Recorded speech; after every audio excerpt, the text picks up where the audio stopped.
destroyed, but the spirits are just floating. One of those spirits get into, the womb and get into the fetus, and there it is. If a good one gets into, that child will behave a little better. If a bad one gets into, that child from birth will behave real. Yeah. So there are all kinds of theories. Very, very interesting theory. So we will take apart take every one of these theories. The first theory is called the pre-existence of man. The pre-existence of man.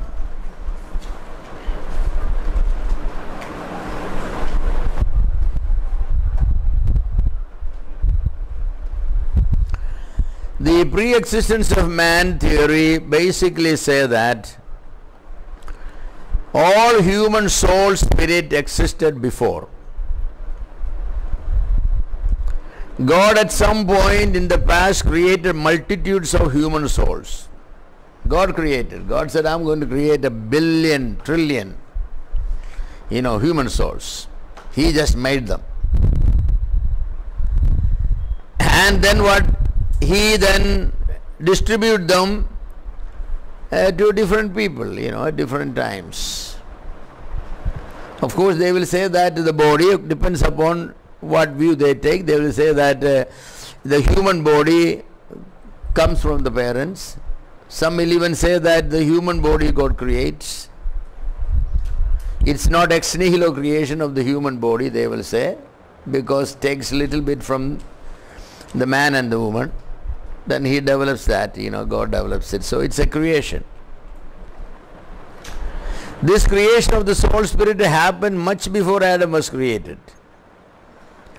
Each human soul existed in an anti-mundane state and is united with the human body which is created by simple generation. It's only when this spirit unite with this body, that thing becomes a human being.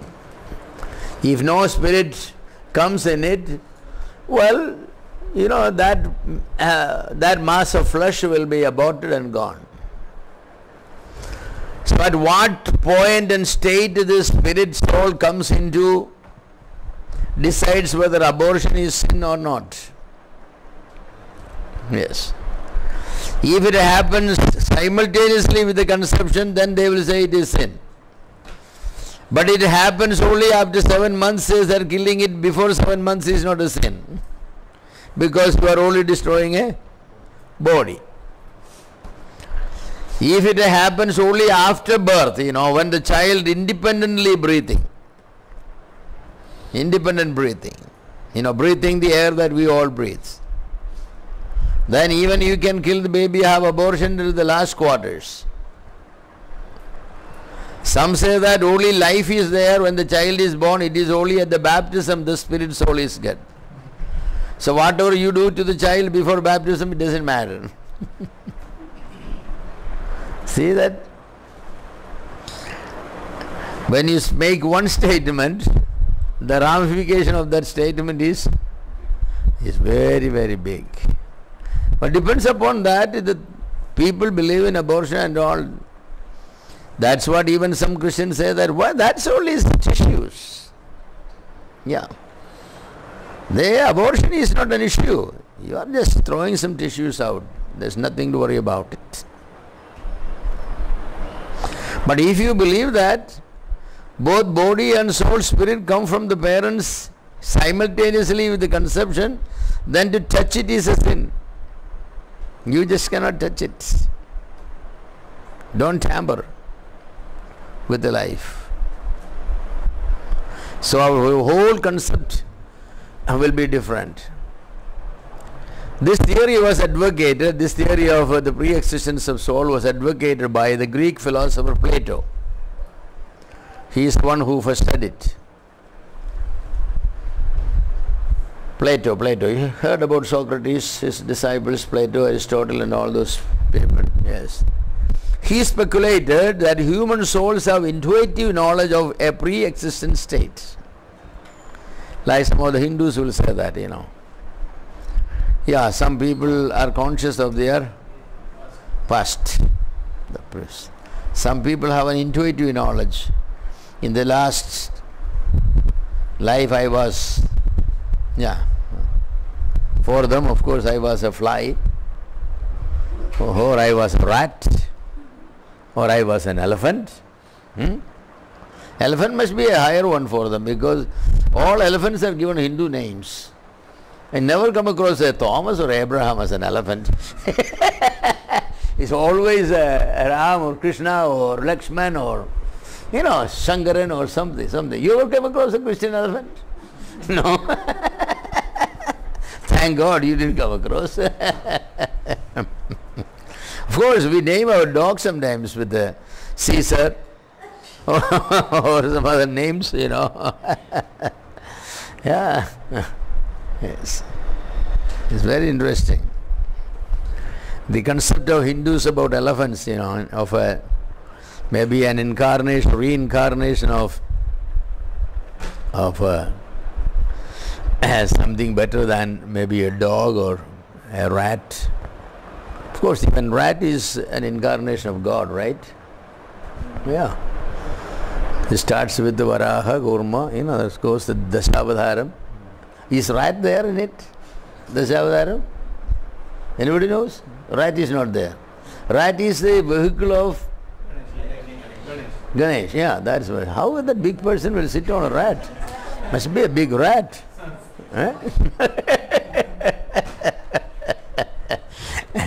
It takes a lot of faith to believe in those lies. To believe in Jesus Christ, you don't need great faith, simple faith. A historical person, lived and died and resurrected, They have more faith in fact. Yeah, they have more faith. But in the wrong people. Yeah, they have more faith, but the wrong faith, the wrong people. Hindus believing in Jesus, he will make donkey as a vehicle. They said donkey is, that's why in certain places donkeys are very important. Hey, it all makes good theology, I never thought that far. Yeah, well, the American Labour Party has a donkey as a symbol. Republicans have elephant. Yeah, well, that makes sense. Well, Jesus sat on the donkey, therefore donkey is a vehicle of Jesus. Well, donkey has been the vehicle of many people, bad people and good people. So Plato anyway said this. Later some of the rabbis, rabbinical schools of Judaism adopted this.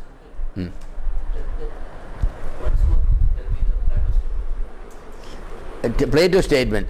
Plato said that the reason he said that he believed in the pre-existence of man. The reason he said is he speculated that human souls have intuitive knowledge of a pre-existent state. Human souls have intuitive knowledge of a pre-existent state. I never had that. Did any of you have?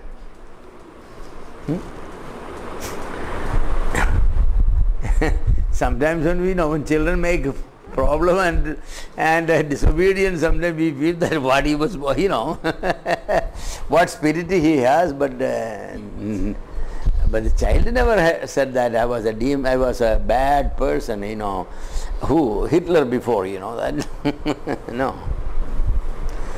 Some grown-up people made up stories about it. Origen espoused this view. But he was unsuccessful to establish it. Nobody bought it in the Christian circles. No. Müller, a German theologian, tried to give this theory some credibility in a modified form. He did not teach an anti-temporal state of the soul, but a supra-temporal state of the soul. He taught that soul existed and the origin of sin occurred. The fall of man, according to Müller, was not in a time before time. That means it was some time after time began. But it is timeless. Immanuel Kant also believed very similarly. He viewed sin as always existing in space and time. He didn't believe that Adam was the originator of sin, He believed that sin was always in the universe. Miller's theory is that of pre-existence. The ego of man is pre-existent, though the body is propagated. The ego, the self of man, the being of man is pre-existent, but the body is propagated through parents. The pre-existence theory confines the human species only to the body. Means that what you could propagate is only the body. The spirit cannot be propagated. It's very strange. Practical experience tells that most of the children have the behavior pattern of their parents. Yes. They have their parents. And the history shows the artistic ability of some families, musical abilities of families, even sometimes the intellectual capacities of parents.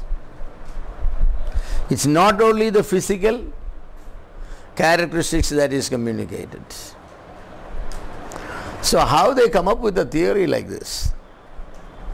I think they made the theory first, and then you start explaining it. That's a problem. When you first make a theory, then you find justification for the theory. Your theory never fit into it very well. Yes. The human body belongs to a common species, they said, but the soul is purely individualistic. Man's soul is exactly like that of the angel, they say. Every angel is individually made. The same way every soul of the man is individually made. Sometimes in eternity past. The spirit was created prior to the sixth day. Human spirit has no ancestors. Only the body has ancestors. What a strange theory. There are people who believe it. Of course, you can believe anything you want. And the more intelligent you are, the more foolishness you will believe. I'm not saying all intelligent people believe foolishness, no. But usually the foolish theories come from very intelligent people. Yes, Plato was no ordinary man. All the great philosophers of the world, philosophers say things that neither they understand nor others understand. And that's true. That's what philosophy. Then only it will be philosophy. Otherwise, it's a simple fact, And to be a philosopher, you have to be speaking things that you don't understand or others don't understand, When you don't understand, you can keep on talking. The more you talk, you think that you will understand it. But you don't. And others also, they're wonderful, but I understood nothing. Yeah. The gospel is such a simple thing, any child can understand. The modern art. Yeah, the modern art is like that. Yeah, because the modern art doesn't have a theme, it's all confusion. The head is down here, the feet is down there, one eye is here, ears are somewhere else, mouth is at the tip of the feet. They call modern art. What is the meaning of it? The artist says, you tell me what is the meaning of it. That's what I say, you tell me. So I say, yeah, that maybe it is. I don't know. I just drew it. That's the modern art. The modern art interpretation belongs to the beholder, not for the artist. The ancient art was not like that, any form of it. Whether realism, surrealism, whatever it was, there are rules to interpret it, and the painter will paint it with certain things in his mind. But the modern art, nobody can interpret it. You sometimes take a look at it and say, I don't want to look too long because if I look, I may go eccentric. It really is. Okay, so one theory of the origin of the soul, especially, is the pre-existence of man's soul. in some times past before the time began or after the time began, but before the creation of human beings, God created millions of souls which He distributes. That's one theory. The second theory is called traducianism, or creationism. That's different. I will first talk about traducianism.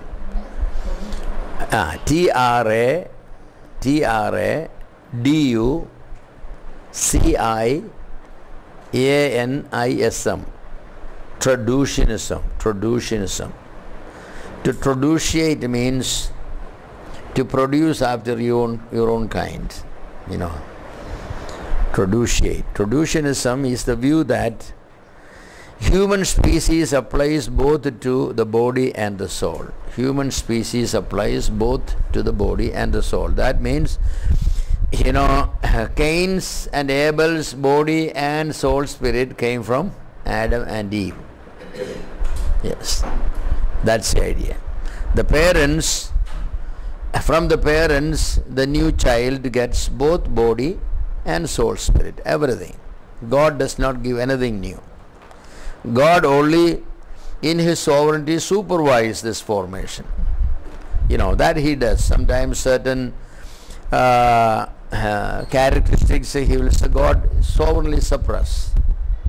That He can. That is the providence of God, providence of God. There is a providential control of God, but God does not create anything. Everything comes from.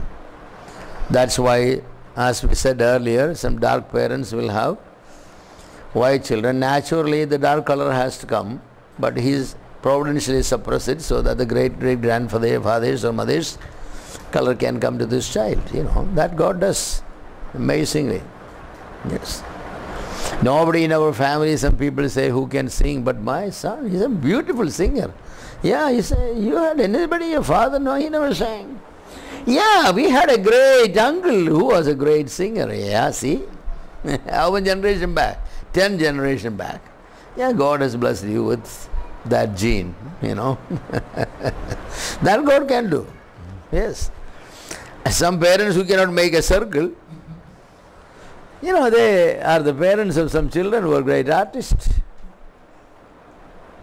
And sometimes some great artists, their child cannot make a circle. How do you explain it? This is all the providential control of God, but not the creation. God is not doing anything. If a man and woman will have 1 million children, 10 lakhs children, all 10 lakhs children will look different. In appearance and even in their mental capacities and all. Though both mind and soul, everything came from the parents, the possibilities of millions of options are there. The gene variations, it can come. So all our genes doesn't come up. God, in His providence allows certain to come up. Certain to come up. That's amazing. Well, some very stupid people, you may say that, there are some bright children, very bright children. Well, God sometimes felt that this man has been so faithful, though unintelligent, I wanted to bless him with a very intelligent child. Some very intelligent parents, they give birth to some stupid children. Because God will say that this parent gave them the intelligence, they use their intelligence against God and against the blessing of humanity. I am going to give them a stupid child who will cause more problem for them. They have to suffer for it. God does that. God does that. So all these things happens. So it's actually, you can pray before conception takes place. Lord, in your providential care, you may suppress all those genes that are, not advantageous to the gospel and the church and your glory. Yeah. How we told it like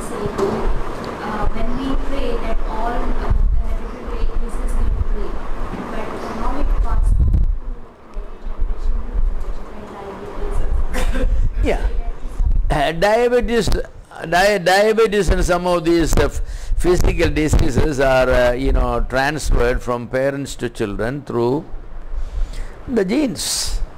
The genes. Now a diabetic parent can have a child who doesn't have diabetics. But usually the Lord has made a general rule. In His providential care, sometimes God will hold on certain buttons, there, until the whole thing takes place, If He takes it, naturally it will come. My father and mother were diabetics, so I have diabetes. And it's very interesting, will our children have diabetes or not? I don't know. God can press that button, that gene. Yes. But generally, diabetes is a physical characteristic, not a mental, not a soul spirit characteristic. If I am a very long suffering man, by birth my gene is very, very, what you call very patient type, and and my wife is also very patient. Still it doesn't require that the children born from us will be patient. If my father was very impatient, maybe they come up with that gene, unless God in His providence will do something. That's where our prayer, we start praying for children not after conception. After conception, not very much change is going to take place. Most of the people, when they know that their wife is conceived, and they say, Lord, give us a boy. And God has to come in and do an operation or something, transgender operation or something. No, He doesn't do that. So why don't you pray before you come together, conception takes, Lord, we would like you to give us a boy, for this and this purposes. We want him to be serving you, maybe a missionary, maybe a leader for the Lord, or maybe he will do great good for the humanity. In some ways will glorify God. You can ask God, and not necessarily God will do that. God is a prayer answering God. So God may do it. And great men of God have done that. That's what Samuel was born like that. Hannah prayed, if you give me a child, I will give it for your service. And then they related, and God gave them a boy. That's what. After the conception takes place, you give me one? No. So we needed to pray, Well, very few children are born with that sort of prayer, we may pray occasionally, but usually people will pray after the child is conceived, or even after the birth will pray that bless this child and all that. There is nothing wrong in that one. You are willing to accept whatever God gives. You are forfeiting the privilege of asking and receiving. That's all. So I encourage that you all practice this prayer, Or you could say, whatever God gives, we take. Then you have to say that, God, you are sovereign. Whatever you give, I take. But make sure that you give a good one.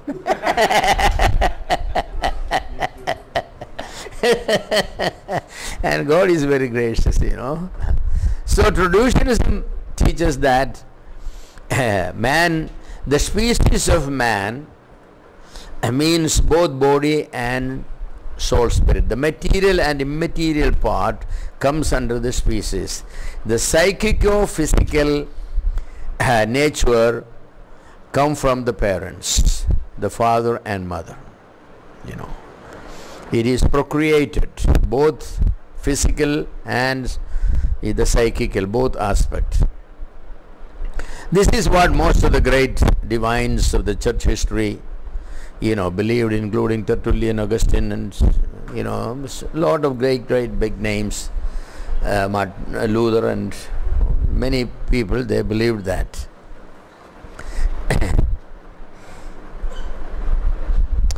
Tertullian's view of traditionalism is described by Neander as follows. It was his opinion that our first parents bore within them the undeveloped germ of all mankind.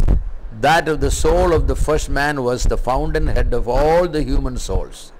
and that all varieties of individual human nature are but different modifications of that one spiritual substance. Hence the whole nature became corrupted in the original father of the race, and the sinfulness is propagated at the same time with the soul. So because it was all, species, when whatever corruption has taken place in Adam and Eve, that corruption is passing, propagated, Yes. That's what traducianism. The other people have a great problem, but if God created these new souls and putting in man, then where the corruption come from? They say that God makes it corrupted. Yeah, that's what they say. God says, let it be a sinner. So that's a very dangerous theory, Very dangerous theory. Yes. According to Tertullian, Turretin, another theologian, traducianism is the only view that could explain the propagation or the transference of the sin nature. All the other theories have to make God guilty of creating or imputing sin on a sinless person. Traducianism is the only way we can explain how the sin nature is transferred. Yes. I had this doubt also. God created Adam and Eve, and they sinned even before the fall. Before they were pushed out of. Yeah, Adam and Eve sinned, and then only they were through. Yeah. Like that, sin was embedded in them at the creation itself, or because they sinned when they were at the creation already. They sinned. God created them sinless and put them in the garden. They were on a probation. God said, do not eat the fruit of the tree of knowledge. The day you eat, you shall die, or your sin will come and you will be separated from my relationship. And they did it. So sin came, they became sinners. So sin came, or was that sin was present inside? No, there was no sin present in them. Sin is not a metaphysical thing. Sin is an ethical thing. A metaphysical thing is man is created with a material and immaterial part. That's metaphysical. That God created them. Sin is not anything metaphysical. It doesn't come into, it's not another third thing that come. A man was created holy. It's just like, you had a good milk. The milk didn't have any germs in it or anything. But then certain things you were not supposed to do, but you did, so what happened? The milk was spoiled. The spoiling part was not created by God in the milk. But the milk is created with the capacity of spoiling. The capacity of spoiling is not equal to the spoiling. I put a ball here, it has the capacity to fall that way or this way. But the falling is not in that one. It only has the ability. Instead of falling there, it can fall this way. If you fall that way, that's sin. If you fall this way, it is holiness. So man was created, you'll say holy, not even neutral, with the capacity, with the ability. That's what man is. Man means he has certain abilities. Other people call it the will. The will to obey or the will to disobey. I call it the capacity to obey or the capacity to disobey. If you obey, this blessing will come. If you disobey, this will come. But man was never created with the sin nature. No. People who say man was created with it, they think that sin is metaphysical. When man sinned, he didn't lose anything. What he lost is the ethics. His relationship is lost. God said, I cannot have somebody who does not obey me. I can have only somebody who obey me. Man is created with the ability to obey. Or he is created with the ability not to obey. He has to decide it. If you obey, you can be with me. If you don't obey, you will be out. That's it. So sin is not a metaphysical. If it's a metaphysical, God cannot do anything. Because it is there. To undo it, you have to take that metaphysical away from. So many people think sin is metaphysical. No, sin is an ethical problem. It's a forensic problem,